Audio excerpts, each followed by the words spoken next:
Y luego en tercer lugar estuvimos hablando del tercer punto de qué es el Evangelio. Y esencialmente redujimos lo que es el Evangelio, aunque es mucho más extenso, lo redujimos a lo más esencial, que era el asunto de que el Evangelio es la salvación del pecador. Todos los que estamos aquí somos pecadores salvados por la sangre preciosa del Señor Jesús. A ver, ¿cuántos pecadores salvados hay aquí? Levanta la mano y di amén para eso. Amén. Bien, hoy nos toca hablar del segundo versículo. Estuvimos hablando también de que en el primer versículo aparece el principio del Evangelio de Jesucristo, Hijo de Dios. Significa lo que confirma. Vamos al versículo 2 y 3. Si tenéis una... Dice así la palabra del Señor, Marcos capítulo 1, versos 2 y 3. Creo que hoy voy a ser más breve, y esto es para celebrar. Hoy voy a ser más breve. Dice así la palabra del Señor. Como está escrito en Isaías el profeta, he aquí, yo envío mi mensajero delante de tu faz, el cual preparará tu camino delante de ti. Voz del que clama en el desierto, preparad el camino del Señor, enderezad sus sendas. Impresionante, hermanos. Mirad, he estado estudiando estos dos versículos antes de analizar el personaje de Juan Bautista, porque estos versículos tratan de Juan el Bautista. Y me he sorprendido mucho que en estos dos textos bíblicos, que aparentemente no se menciona a Cristo, como estos dos textos, de una manera secreta, valga la redundancia de la palabra, apuntan a Cristo. Te voy a decir una palabra que quiero que la grabes en tu corazón. Toda la Biblia apunta hacia Cristo. La Biblia es, por antonomasia, por esencia, cristocéntrica. Todo apunta hacia Jesús. Pinchad este libro por donde queráis y descubriréis que en cada versículo fluye la sangre de Jesús.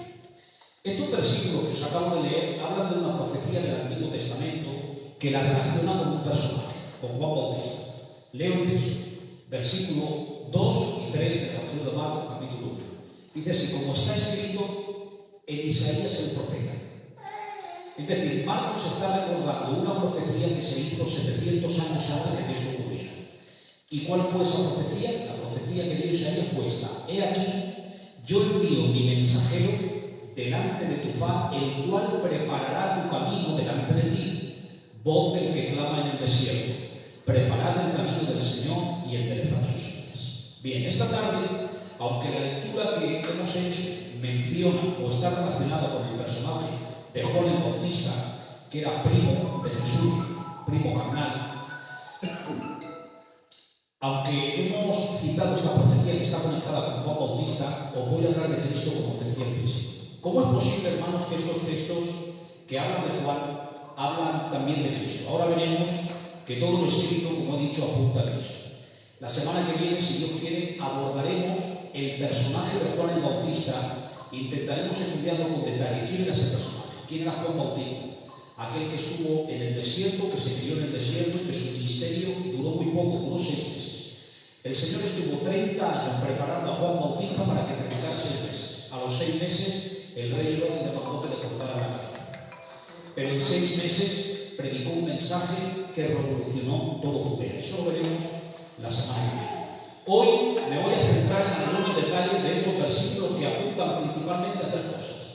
Si tenéis boli y papel, lo podéis apuntar, y los que no tengáis boli y papel, o bien en el móvil, o lo guardáis en vuestro corazón y en vuestra mente. Voy a hablar de 3 puntos principales y voy a intentar ser breve. Primero, la preexistencia de Cristo. Ese es el primer punto que voy a tocar a vuelo de baja. La preexistencia de Cristo. ¿Qué es la preexistencia? Ahora lo veremos. Cristo es un ser preexistente. La palabra preexistencia es una palabra griega, compuesta de 2 raíces. Pre significa antes, existente, existencia. Quiere decir que Cristo existía antes de nacer. ¿Estáis de acuerdo con esto? Amén. Jesús no comenzó a existir cuando nació. Cuando nació, lo que empezó, hermanos míos, fue la naturaleza humana de Jesús. Pero antes de nacer ya existía en la eternidad como la persona del Verbo, la segunda persona de la Trinidad. Ese es el primer punto que voy a abordar, y tú dirás, ¿y dónde encuentran la preexistencia de Cristo en estos versos? Ahora lo vais a ver. El segundo punto es la deidad de Cristo. Grabaros esta palabra en la mente. La palabra deidad, cuando escuchéis a un predicador hablar de la deidad de Cristo, deidad significa divinidad. Es decir, cuando un hombre dice deidad, lo que está diciendo es que Cristo es divino, Cristo es Dios. Y yo lo creo que Cristo es Dios. Ese es el segundo punto. Y tú dirás, ¿y dónde ves la deidad de Cristo aquí? Ahora lo veréis. Tercer punto. El diseño del plan de Dios en Cristo. ¿Dónde están estos versos? Ahora lo veréis. Marcos empieza su evangelio con el personaje de Juan el Bautista, conectando a Juan el Bautista con una profecía del Antiguo Testamento que fue escrita 700 años antes de Cristo por el profeta Isaías. En otras palabras, el hecho de que Marcos empiece hablando de Juan el Bautista es para demostrar que el personaje de Juan y la función que tenía que desarrollar Juan era el cumplimiento de una profecía del Antiguo Testamento. Es decir, Marcos cita a Isaías para deciros, Juan Bautista es el cumplimiento de una profecía que se hizo 700 años antes de que esto ocurriera. Es decir, Isaías hablaba de Juan Bautista 700 años antes de Cristo. Mirad bien, el versículo 2 es una frase que forma parte de una profecía de Malaquías y el versículo 3 forma parte de una profecía de Isaías. Vosotros sabéis que en el Antiguo Testamento había profetas que se les llama profetas menores, no porque fueran menores en importancia, sino porque los libros que escribieron y las profecías que dieron estaban en un espacio de tiempo más reducido. Y luego había profetas mayores, no es porque fueran mayores en importancia, sino que profetizaron durante un tiempo más extenso. Bueno, os voy a decir rápidamente quiénes eran los profetas menores y los profetas mayores. Los profetas menores eran Oseas, Joel, Amós, Abdías, Jonás, Miqueas, Nahum, Habacuc, Sofonías, Ageo, Zacarías y Malaquías. 12 profetas menores. Luego había 4 profetas mayores, pero uno de esos profetas escribió 2 libros: Isaías, Jeremías, Ezequiel y Daniel. Jeremías escribió 2 libros, Jeremías y Lamentaciones. Bien. Cuando hemos leído estos versículos, el segundo y el tercer versículo del primer capítulo de Marcos, aquí, si os dais cuenta de un detalle, lo digo para que no confundáis. Empieza Marcos diciendo, como está escrito en Isaías el profeta. Y dice, bueno, voy a comprobar si lo que dice Marcos lo dice Isaías el profeta. Bien, la primera parte del versículo sí que lo dice, la segunda parte sí que la dice Isaías, pero la primera parte no la dice Isaías, la dice Malaquías. La pregunta es, ¿se equivocó Marcos? ¿Por qué dice que lo dice Isaías si hay una parte del versículo que la dijo Malaquías? Bueno, era costumbre entre los profetas de Israel que cuando tenían que mencionar a varios profetas, les valía con que mencionaran a uno, sobre todo el que más importancia tenía. Por eso, como Malaquías, la primera parte del versículo la dice Malaquías y la segunda parte del versículo la profetizó Isaías, él dice, como está escrito en Isaías, pero ahí incluye a Malaquías también. ¿Me estáis siguiendo lo que quiero decir, hermanos míos? Bien. Vamos a empezar con lo que os estaba diciendo. El versículo 2 es una frase que forma parte de una profecía de Malaquías, capítulo 3, verso 1. Si queréis podéis apuntar. Donde dice, he aquí, yo envío mi mensajero delante de tu faz, el cual preparará el camino delante de ti. Pero el versículo 3 ya no es Malaquías el que profetizó eso. Lo profetizó Isaías en el capítulo 40, verso 3. Podéis apuntar. Malaquías 3.1, Isaías 43. Es decir, Marcos cita 2 profecías del Antiguo Testamento que se cumplen en Juan Bautista. Una en Malaquías 3.1 y otra en Isaías 43. Bien. Vamos con el verso 2. Dice, como está escrito en Isaías el profeta, he aquí yo envío mi mensajero delante de tu faz, el cual preparará tu camino delante de ti. Veréis, hermanos. Lo que está diciendo Isaías 700 años antes de Cristo es que antes de que viniera Jesús, el Mesías, el Cristo que todo el mundo esperaba para salvación, tenía que venir un predicador, un profeta que anunciara la venida de Dios. Y tenía que estar durante un tiempo predicando, y ese era el que preparaba el camino al Señor que tenía que venir, el Salvador. Eso es lo que está diciendo Isaías. Como está escrito en Isaías el profeta, he aquí, yo envío mi mensajero. ¿Quién era ese mensajero? Juan el Bautista. Delante de tu faz, delante de tu rostro.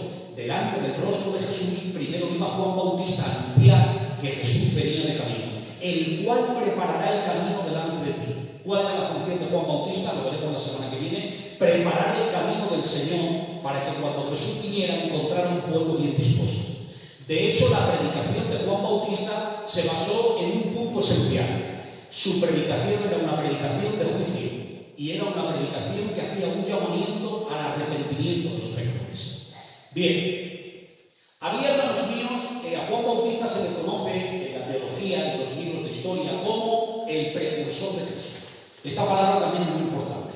La palabra precursor en el Diccionario Real de la Academia Española significa una persona que precede a otra persona, generalmente anunciada.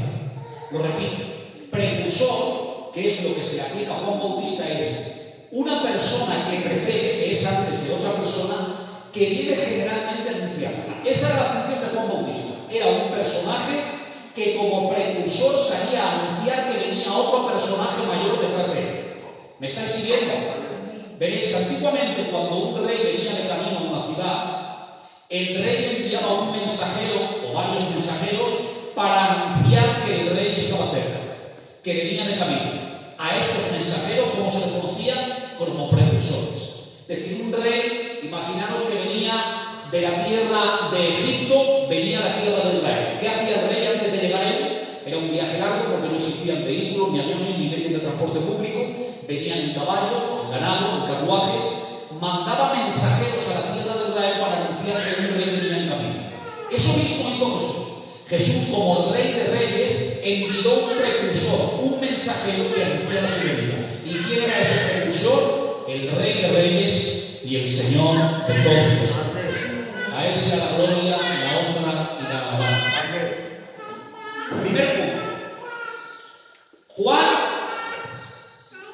llega antes como precursor de Cristo, pero reconoce al Rey como anterior a él. Aquí es donde vas a ver lo primero que te decía, la preexistencia de Cristo. Tú dirás, ¿cómo es posible que los versículos que han leído que hablan de una profecía que se cumple en Juan no puedas hablar de la preexistencia de Cristo? Lo vas a ver ahora. Primer punto. Juan llega antes que Cristo como precursor, como mensajero para anunciar su venida. Pero Juan reconoce al Rey, a Jesús, como anterior a él. ¿Y de dónde te sacas esto? Podéis verlo en un versículo. Evangelio de Juan, capítulo 1, verso 19 al 27. Mirad lo que dice Juan hablando de Jesús, de que es un personaje preexistente. Dice Juan: este es el testimonio de Juan cuando los judíos enviaron de Jerusalén sacerdotes y levitas para que le preguntaran: ¿tú quién eres? Es decir, los sacerdotes y levitas de Jerusalén, cuando veían que Juan predicaba en el desierto y los templos se quedaban vacíos y las sinagogas también, cogían los sacerdotes y levitas y los enviaron a Juan para que le preguntaran: ¿tú quién eres?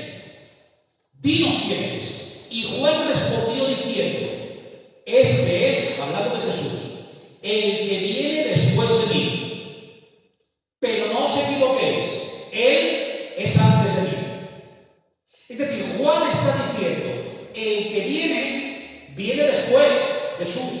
Yo me he adelantado en el camino a anunciar que viene. Pero aunque viene después de mí en relación al tiempo, quiero que sepáis que él es antes que yo. Y mirad qué palabra que dice Juan, y esto es, hermanos, para temblar ante la palabra de Dios.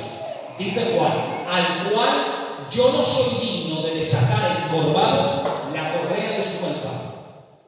¿Saben qué ese era el trabajo que tenía que hacer un esclavo? Un esclavo, cuando venía su amo, venía de lejanas tierras, de un viaje, venía de cualquier... Se tenía que poner en la puerta y encorvado, de rodillas, le tenía que desatar el calzado, lavarle los pies con una vasija de agua. Pues dice Juan: yo me siento tan poco digno que este que viene después de mí es antes que yo no soy digno ni de ser su esclavo, ni de arrodillarme para quitarle el calzado de sus pies.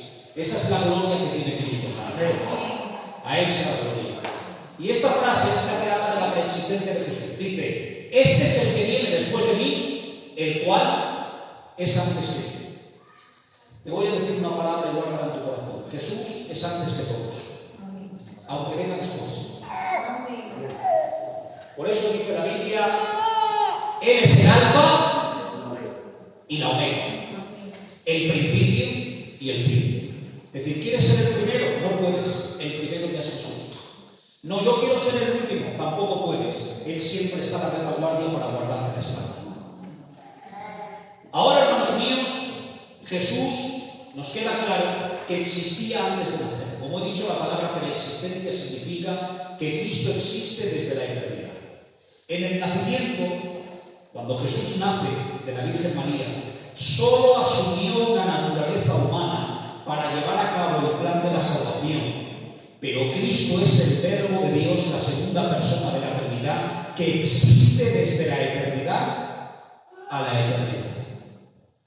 ¿Entendéis esto, hermanos?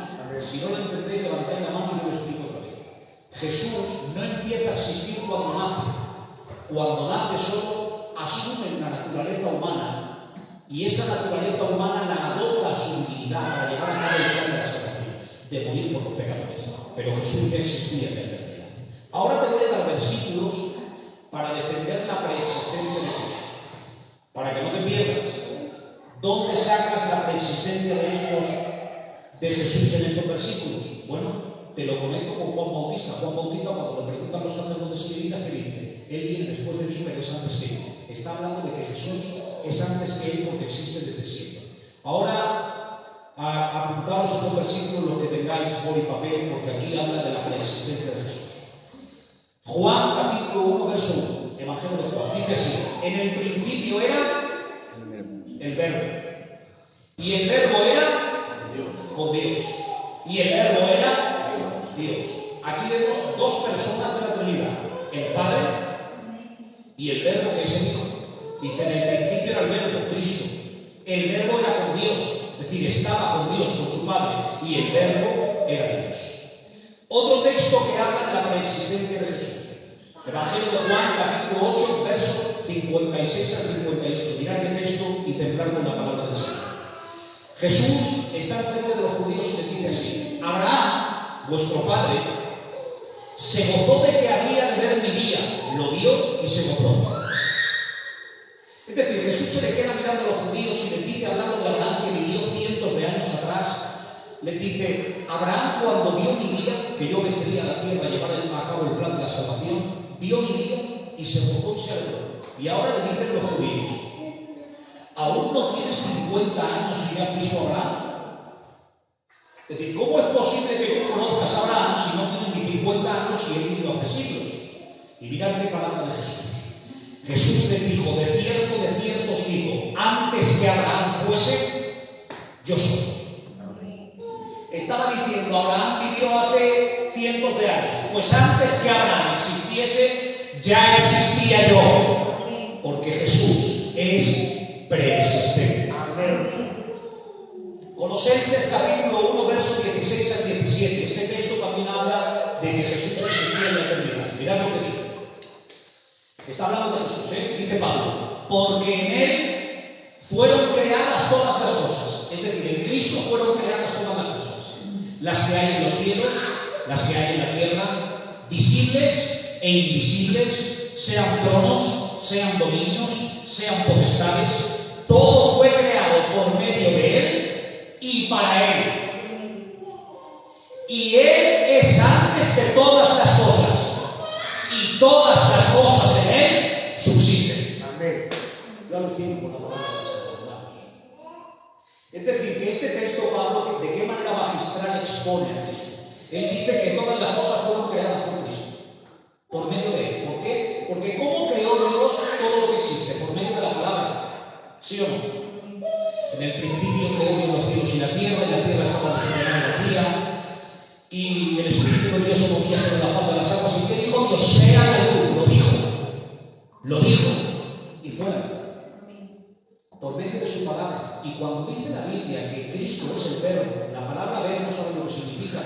En griego es logos, palabra. Es decir, que Dios Padre, cada vez que pronunciaba una palabra, lo hacía por medio de Cristo para la creación. Por eso dice este texto: porque en él, en Cristo, fueron creadas todas las cosas, las que hay en el cielo, en la tierra, visibles e invisibles, sean tronos, dominios, potestades, ángeles. Todo fue creado por medio de él y para él. Es decir, Dios Padre lo creó todo por el medio de Cristo y para Alucina con eso. Todo lo que ves, todo lo que existe en la profundidad de los mares, la vegetación, los animales, los seres humanos, todo el universo lo creó Dios para su Hijo. Y te ama tanto que entregó a su Hijo por amor a ti. Amén. Este es el Dios de la Biblia. Amén. Todo lo crea para Cristo, pero te ama tanto que a Cristo lo entrega por ti. Juan tenía claro que aunque Jesús viene después de mí, es antes que yo, porque Jesús existió siempre. Primer punto, preexistencia de Jesús. Segundo punto, y avanza. La profecía de Malaquías también habla de la deidad de Cristo. ¿Qué significa la palabra deidad? Hemos dicho divinidad. Deidad es divinidad. Cristo es Dios. Quiero haceros notar que cuando Marcos en su evangelio cita la profecía de Malaquías, para convencer a su audiencia de que Juan el Bautista es el cumplimiento de la profecía de Malaquías y de Isaías, que anunciaban que el precursor vendría anunciando la llegada del rey, esa profecía de Malaquías alude y apunta a la divinidad de Cristo. Mirad, Malaquías 3:1 dice así: he aquí, yo envío mi mensajero, el cual preparará el camino delante de mí, y añade: y vendrá súbitamente a su templo el Señor a quien vosotros buscáis. Es decir, la profecía de Isaías habla de que Juan Bautista vendría a preparar el camino de Jesús. Pero la segunda parte del versículo de esa profecía dice que el Señor vendrá súbitamente a su templo. Y eso es una alusión a cuando Jesús entró al templo de Jerusalén y volcó las mesas porque había corrupción en el templo de Jerusalén. Dice que vendían palomas, bueyes, ovejas y ganaban dinero haciendo el cambio de las monedas hebreas. Vendrá el Señor súbitamente a su templo. ¿Qué palabra utiliza el profeta Malaquías para llamar a Jesús cuando entra al templo? Utiliza la palabra Señor. Vendrá súbitamente a su templo el Señor a quien vosotros buscáis. Y la palabra Señor, que yo sepa, solo se le aplica a Dios. ¿Sabéis lo que significa la palabra Señor? La palabra Señor significa Adonai. ¿Habéis escuchado que este es un nombre que se le aplica al Señor? En el Antiguo Testamento muchas veces a Dios Padre se le llama Adonai. Adonai, que es Señor. Pues ese mismo título también se le da a Jesús en este versículo. Vendrá súbitamente a su templo el Señor a quien vosotros buscáis. ¿Y quién es ese que vino al templo? Jesús, cuando volcó las mesas. De manera que esta profecía también nos está hablando de que Cristo comparte la divinidad del Padre. Y esto es un golpe al infierno y a las falsas doctrinas que intentan decir, como los testigos de Jehová, que Jesús no es Dios, como el judaísmo mesiánico, que Jesús no es Dios, como la teología liberal alemana, que Jesús no es Dios, pero nosotros decimos aquí: Cristo es Dios. Amén. Lo creemos con todo el corazón. Sí, yo veo más que mi sobrino, porque si no, no me escucháis.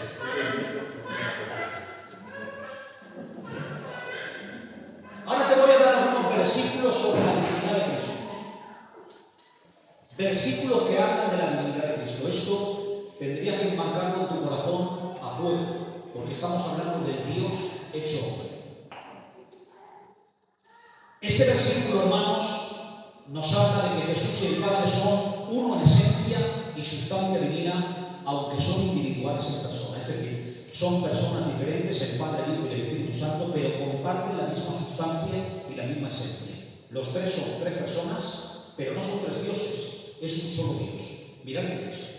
Dice Jesús en el Evangelio de Juan, capítulo 10 y verso 30: yo y el Padre, uno somos. Notar qué palabra más fuerte. ¿Qué ser humano puede decir eso? Nadie. Yo y el Padre, uno somos. Somos una unidad en la esencia. Está Jesús diciendo que comparten la misma esencia y sustancia que el Padre. Ese es un versículo para apoyar que Jesús es Dios. Otro versículo, Juan capítulo 14, verso 8 al 9. Se acerca un apóstol llamado Felipe y al Señor le hace una petición que le va a ser denegada. Y le dice Felipe al Señor: Señor, muéstranos al Padre y nos basta. Muéstranos al Padre y nos basta. Queremos verlo. Muéstranos al Padre. Y le dice Jesús: tanto tiempo hace que estoy con vosotros y todavía no me conoces, te dice, el que me ha visto a mí, ha visto al Padre. Porque ver a Jesús es ver a Dios en su esencia. Hermanos, esto es brutal, ¿eh? Ahora voy a llegar a un versículo que cuando lo cite no sé si me voy a romper, porque ese versículo cada vez que lo leo o me acuerdo de él, me rompe el pedazo. Te voy a citar otro texto más. Colosenses capítulo 2, verso 9. Esto también habla de la deidad de Cristo. Dice así: porque en él, en Cristo, habita corporalmente toda la plenitud de la deidad. Está Dios aquí, hermanos, siento a Dios. Porque en él habita corporalmente toda la plenitud de la deidad. Toda la plenitud de la esencia divina habitaba corporalmente en Jesús. Otro texto, este es el que me rompe siempre. Primera de Timoteo 3:16. Este es Pablo el que escribe. Mira lo que dice Pablo. Hablando de Jesús, que es Dios y que se ha hecho hombre. No lo entiende Pablo. Y como no lo entiende, lo resume con una frase. Mirad lo que dice Pablo. Indiscutiblemente, no hay discusión. Grande es el misterio de la piedad. A esto que va a decir Pablo le llama misterio, pero un misterio revelado. No explicado por Pablo, pero revelado, porque no lo entiende muy bien. Dice así: indiscutiblemente grande es el misterio de la piedad. Dios fue manifestado en carne. Y a esto le llama misterio, dice que es un misterio. A ver, te lo voy a explicar rápidamente. Pablo, hermanos, era un hombre muy sabio. Pablo, como os dije hace ya unas semanas atrás, cuando empecé con los estudios, estaba en un nivel de sabiduría y de preparación mucho más elevada que la de todos los demás apóstoles. Es decir, Pedro, Andrés, Jacobo, Juan, todos ellos eran pescadores de Judea. Vivían en Judea, estaban próximos a Jerusalén. Pero Pablo no, Pablo nació en Tarso de Cilicia. Y Tarso es lo que hoy es Turquía, estaba en la República de Anatolia. Es decir, que Pablo dice de sí mismo que era fariseo de fariseos. Muy fuerte esto. Dice: yo soy fariseo de fariseos. Es decir, si alguien tiene de qué gloriarse, la palabra gloriarse es enorgullecerse. Dice Pablo: yo más. Porque yo soy fariseo de fariseos. ¿Sabes lo que estaba diciendo Pablo? Es como, me vas a entender rápidamente, es como cuando nosotros decimos: yo soy gitano por los 4 costados. Cuando tú dices: yo soy gitano por los 4 costados, estás diciendo: soy en toda mi descendencia de mi familia, somos gitanos por los 4 costados. Cuando Pablo dice: yo soy fariseo de fariseos, está diciendo: soy fariseo de tercera generación. Mi padre era fariseo, mi abuelo era fariseo, soy fariseo de fariseos.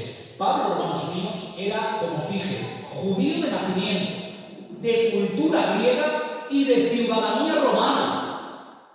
Tenía la ciudadanía romana, por eso lo llevaron a Roma para juzgarlo, porque cuando lo iban a apresar dijo: es justo que juzguéis sin antes hacer un juicio justo a un ciudadano romano. No sabemos cómo Pablo consiguió la ciudadanía romana siendo judío, porque a la historia del siglo I solamente había 2 maneras.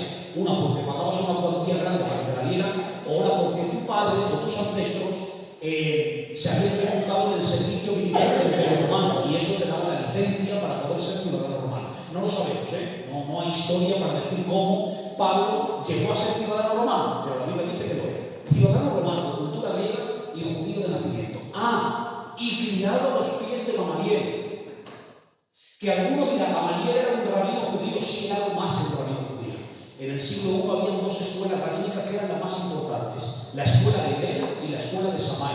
Eran los 2 rabinos más importantes y más sabios de toda la historia de Israel. Hillel y Shammai. Pues bien, Gamaliel era nieto de Hillel.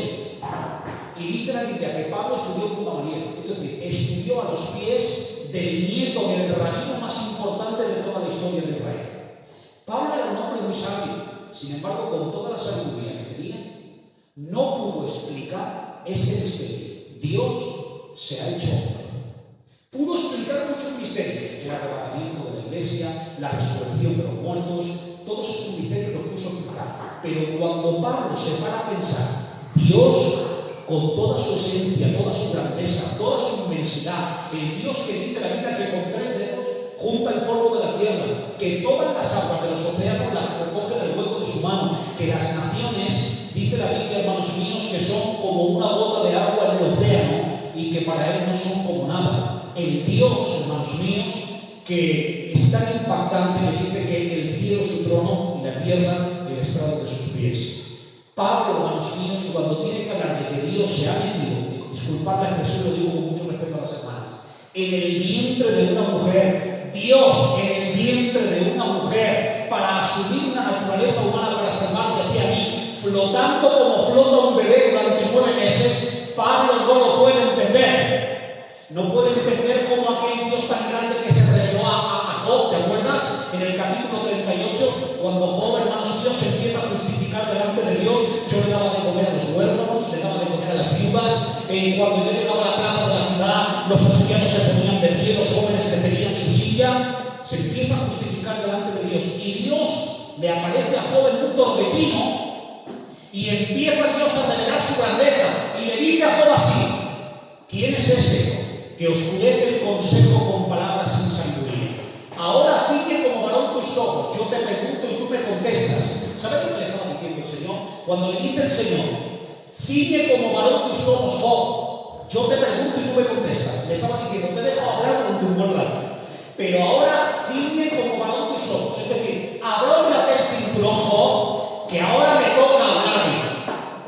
Y cuando se pone a hablar Dios, le dice así a Job: ¿dónde estabas tú cuando yo fundaba la tierra? Házmelo saber si tienes inteligencia. ¿Quién ordenó sus medidas, si lo sabes? ¿O quién extendió sobre ella por ver? ¿Sobre qué están fundadas sus bases? ¿O quién puso su piedra angular cuando alababan todas las estrellas del alba y se regocijaban todos los hijos de Dios? ¿Quién encerró con puertas el mar, Job, cuando se derramaba saliéndose de su seno? Cuando puse nubes por vestido así que por su baja oscuridad establecí sobre el mar mi decreto, le puse puertas y cerrojo y le dije: hasta ahí llegarás, ahí parará el orgullo de tus olas. ¿Has mandado tú a la mañana sus días? ¿Has mostrado al alba su lugar para que ocupe los fines de la tierra y sean sacudidas de ellos los impíos? El alba muda luego de aspecto como barro bajo el sello, viene a estar como con vestidura, mas la luz de los impíos es quitada de ellos y el brazo enaltecido es quebrantado. ¿Has entrado tú a las fuentes del mar? ¿Has escuadriñado el abismo? ¿Por qué camino se reparte la luz y se esparce el viento sobre la tierra? ¿O quién repartió conducto el turbión y camino los relámpagos y truenos para hacer llover sobre la tierra deshabitada, sobre el desierto donde no hay hombre y saciar la tierra desierta e inculta para hacer brotar su tierna hierba? ¿Quién la lluvia para Job? ¿Quién engendró las gotas del rocío? ¿Quién guía a la osa mayor con sus crías para darle de comer en mitad de la noche? Todo esto se lo pregunta Dios a Job. Y Job se empieza a nadar. Job se empieza a humillar. Bien, cuando Pablo se acuerda de toda esa grandeza de Dios y tiene que explicar que ese Dios tan grande se ha hecho hombre, dice: misterio. Dios se ha hecho hombre. Pero no lo puedo explicar. Porque, hermanos, es inexplicable que un Dios tan grande, por amor a ti y a mí, entre dentro del vientre de una mujer joven durante 9 meses, sea un bebé, crezca como un bebé, llore como un bebé, sienta cansancio como un hombre, le pida agua a la samaritana, siendo el Dios que dice: el que tenga sed a mí beba, venga a mí beba. Es el mismo Dios que un día tiene sed y le pide un vasito de agua a una mujer de Samaria. Todo esto lo ha hecho Dios por amor a ti. Por eso hay un texto que dice esto: porque no tenemos un sumo sacerdote que no pueda compadecerse de nuestras debilidades, sino uno que fue tentado en todo según nuestra semejanza, pero sin pecado. Es decir, Dios, en su naturaleza divina, Él nunca había experimentado el dolor. Pero cuando Cristo, como Dios, toma un cuerpo y asume una naturaleza humana, ahora se compadece de ti cuando sufres, porque Él también lo ha experimentado. Antes conocía el sufrimiento desde su conocimiento ilimitado, pero también lo conoce ahora desde la experiencia, porque cuando tú lloras, Él sabe lo que es llorar, porque Él lloró ante la tumba de Lázaro. Y cuando tú sientes cansancio, Él también se cansaba en el camino. Y cuando tú tienes sueño por un día largo de trabajo, Él también se quedó durmiendo en una barca. Este es el Dios de la Biblia, aquel que se hace hombre para comprenderte, para ayudarte, para darte una inyección de ánimo. A Él sea la gloria, la honra y la alabanza, hermanos. Amén. Y tercer punto y termino.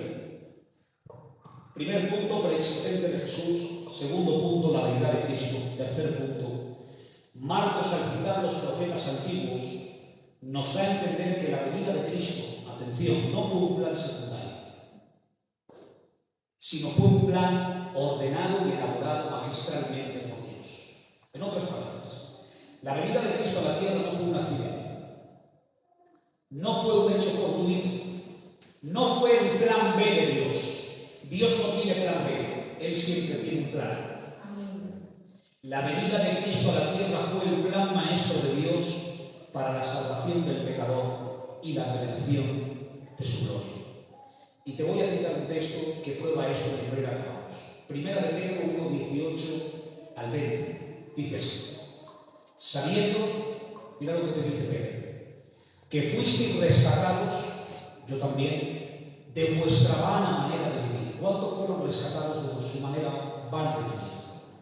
Dice, la cual recibisteis de vuestros padres, no con cosas corruptibles, como oro o plata, sino con la sangre preciosa de Cristo, como de un cordero sin mancha y sin contaminación. Y notad bien, ya destinado desde antes de la fundación del mundo, pero manifestado en estos postreros días. Es decir, lo que Pedro está diciendo es: vosotros fuisteis rescatados de vuestra vana manera de vivir antes de que conocierais al Señor, y no fue con oro y con plata que se rescató, fue con un precio más alto, con la sangre preciosa de un cordero sin mancha y sin contaminación.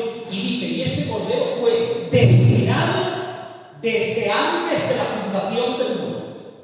Por eso he dicho que la venida de Cristo a la tierra no fue un accidente, no fue un plan B, sino que antes de que el mundo fuera creado, Dios Padre ya envió a su Hijo en la eternidad para salvarte a ti. No habían nacido tú ni yo, no se había creado el universo, y en la mente de Dios ya estaba que Cristo tenía que venir a la tierra para salvar a pecadores como tú y como yo. Amén. Dice, ya destinado desde antes de la fundación del mundo. Y fijaros bien, dice, el Cordero fue destinado desde antes de la fundación del mundo. Antes de que se creara el universo, Dios ya tenía al Cordero, a Cristo, preparado para enviarlo a la cruz.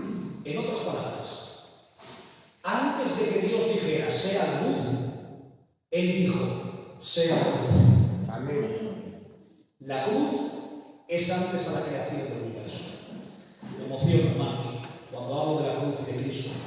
Martín Lutero dijo una frase tremenda. Martín Lutero dejó un legado importantísimo a la historia de la Reforma Protestante. Martín Lutero dijo así: me miré a mí y vi imposible salvarme. Miré a la cruz y vi imposible perderme. Amén. Porque cuando te miras a ti o me miro a mí, me veo imposible perderme porque tengo tantos fallos. Soy tan pecador. Me desvío con tanta facilidad del camino. Si me miro a mí, veo imposible salvarme. Pero si miro a la cruz, veo imposible perderme. Aleluya. Gloria sea a Dios. Hermanos, Jesús no fue el plan de Dios. Fue el plan. Fue el Cordero inmolado desde antes de la fundación del mundo. Y sí, hermanos, aunque no tengo otro ejemplo, pero Dios es como un gran jugador de ajedrez. Por muchas trampas que haga el diablo, Dios siempre gana la partida. Creía Satanás que por tentar a Adán y a Eva y hacerlo pecar ya iba a ganar la partida. No. Antes de que Adán pecara, ya tenía Cristo el remedio, el Cordero preparado. Amén. Antes de que Adán se hiriera y con él nos hiriera a todos los demás, ya tenía Dios la medicina para curar la herida. Porque Dios es así. Antes de que tropieces, ya tiene tu levantamiento. Antes de que venga la tribulación, ya tiene la solución. Antes de que venga la herida, ya tiene la cura. Amén. Este es el Dios de la Biblia. Tu vida no le pide más sorpresa a Dios. No te pasan cosas que se le escapen al control de Dios. Dios es soberano y todo lo que te pasa está bajo el control soberano del Altísimo. Amén. A Él sea la gloria.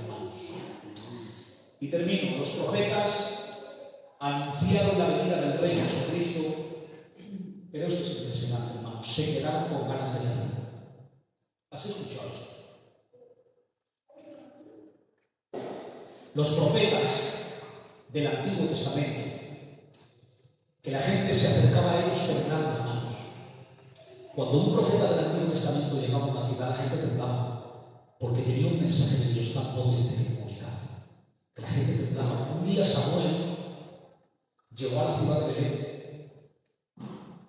Dice la Biblia que cuando llegó a aquella ciudad, los ancianos de la ciudad salieron a buscarle y le dijeron así: ¿es pacífica tu venida, Samuel? En otras palabras, ¿vienes en son de paz o traes un mensaje de juicio por algo malo que hemos hecho? Es decir, temblaban, palidecían los rostros de la gente cuando veían a un profeta del Antiguo Testamento. Pues estos profetas que anunciaron la venida de Cristo se quedaron con ganas de ver la venida de Cristo. Y el privilegio que Dios no le concedió a ellos, te lo ha concedido a ti y a mí. ¿Quieres verlo? Te lo voy a decir y mira cómo lo explica Pedro. Primera de Pedro 1, 10 al 12. Dice así: los profetas que profetizaron de la gracia destinada a vosotros inquirieron y diligentemente indagaron acerca de esta salvación, escudriñando qué persona y qué tiempo indicaba el Espíritu de Cristo que estaba en ellos, el cual anunciaba de antemano los sufrimientos de Cristo y las glorias que vendrían tras ellos. A estos se les reveló que no para sí mismos, sino para nosotros, administraban las cosas que ahora os son anunciadas por los que os han predicado el Evangelio por el Espíritu Santo enviado del cielo. Cosas las cuales anhelan mirar los ángeles. ¿Qué texto? Bien, la verdad. Lo que está diciendo Pedro es esto y acá. Los profetas investigaron esta salvación, es decir, cuando ellos recibían la revelación de una profecía que tenían que dar acerca de Jesús, decían: pero esta persona, ¿cuándo vendrá este Mesías? ¿En qué tiempo? Lo veremos nosotros. Veremos al Mesías. Investigaban diligentemente. Dice: pero a ellos se les reveló que no era para ellos lo que administraban, sino para nosotros. Dice: cosas las cuales anhelan mirar los ángeles. Impresionante, hermanos. ¿Saben, hermanos, que se dice muchas veces como un cliché, como una frase hecha, que los ángeles vienen al culto a escuchar y están aquí? Ahora, mientras yo doy este estudio, vosotros estáis aquí, sin que lo veamos allá, que es en este lugar. Bueno, este texto va claro, dice: cosas las cuales anhelan mirar los ángeles. Los ángeles vienen a escuchar el Evangelio. ¿Cómo lo veis? ¿Son sabios? Sí. Pero Dios te ha dado a ti un privilegio que no tienen los ángeles. La Biblia dice que tú eres templo del Espíritu Santo. Dice que el Espíritu Santo habita dentro de ti. De eso no lo dicen los ángeles. Eso no lo dicen los ángeles. Con todo el respeto a los ángeles que me están escuchando. Hermanos, primer punto, la preexistencia de Jesús. Segundo punto, la dignidad de Cristo. Tercer punto, el plan de salvación no fue un accidente. Fue el plan de Dios para salvarnos. Y estos dos versículos que acabamos de tomar son profecías del Antiguo Testamento que hablaban acerca del mensajero que el Señor tenía que enviar, que no era otro que Juan Bautista. La semana que viene vamos a estudiar a Juan Bautista. ¿Qué personaje, hermanos? ¿Qué espíritu de sacrificio? ¿Cuántas cosas se podía haber beneficiado Juan Bautista porque era hijo de sacerdotes, era hijo de un matrimonio anciano llamado Elizabeth y Zacarías? Zacarías dice que era sacerdote. La Biblia dice que eran ancianos, y lo digo con mucho respeto. La mujer de Zacarías era estéril, no podía tener familia. Pero dice que un día Zacarías entró al santuario a ofrecer el incienso, y cuando entró, un ángel del Señor le apareció y le dijo: Zacarías, bienaventurado eres, porque tu mujer va a quedar en estado de buena esperanza. Y le estaba anunciando que iban a hacer Juan Bautista, aquel del que profetizó Isaías 700 años antes. Bien, la Biblia dice que Zacarías se quedó mudo porque no creyó al ángel. ¿Y cómo será esto? Claro, él dijo: soy anciano, mi mujer no puede tener familia, ¿cómo va a ser esto? No se lo creyó y le dice el ángel: como no has creído la profecía que te he dado, te vas a quedar mudo hasta que el niño nazca. Y estuvo 9 meses mudo hasta que el niño nació. Cuando nació, Dios le despegó la lengua y volvió a hablar. Todo esto lo veremos la semana que viene. ¿Saben que Juan Bautista, le voy a dar esta pequeña pincelada en términos? ¿Saben que Juan Bautista, hermanos, era hijo del sacerdote Zacarías? Y todo el mundo de Israel quería ser sacerdote, pero Dios solamente le concedió el sacerdocio a los hijos de la tribu de Leví. Solo los que eran de la tribu de Leví, de las 12 tribus, solamente los que eran de la tribu de Leví podían ser sacerdotes y trabajar en el templo. Pues Juan Bautista era un privilegiado porque su papá era sacerdote y a él le pertenecía el sacerdocio por herencia. Sin embargo, Juan Bautista, para cumplir con la voluntad de Dios y las profecías que se habían dado de él, de que tenía que preparar el camino del Señor, renunció al privilegio de la túnica sacerdotal y se fue a vivir al desierto pueblo alrededor de sus lomos, con los pelos erizos, como un loco, comiendo langostas y miel silvestre. Pero profetizaba, cuando profetizaba los templos se quedaban los también, porque decía así: arrepentíos porque el reino de los cielos os ha acercado. 6 meses duró el ministerio de Juan Bautista. 30 años estuvo preparándolo Dios en el desierto para predicar 6 meses. Yo soy al revés. En 6 meses quiero predicar 30 años. Pero Dios a Juan Bautista lo hizo al revés. Lo trabajó 30 años para usarlo 6 meses. Y a los 6 meses le cortaron la cabeza. Y murió con la cabeza despegada de su cuerpo, pero cumpliendo con la función que Dios les comentó: arrepentíos, porque el reino de los cielos se os ha acercado. Te invito a que venga la semana que viene, porque vamos a descubrir cosas de Juan Bautista que yo me sorprendí cuando las estudié. Te voy a dar una pequeña pincelada. Es muy posible que Juan Bautista fuera esenio. Y tú dirás: ¿qué son los esenios? Vente la semana que viene y te enteres. Cierra tus ojos al Señor y vamos a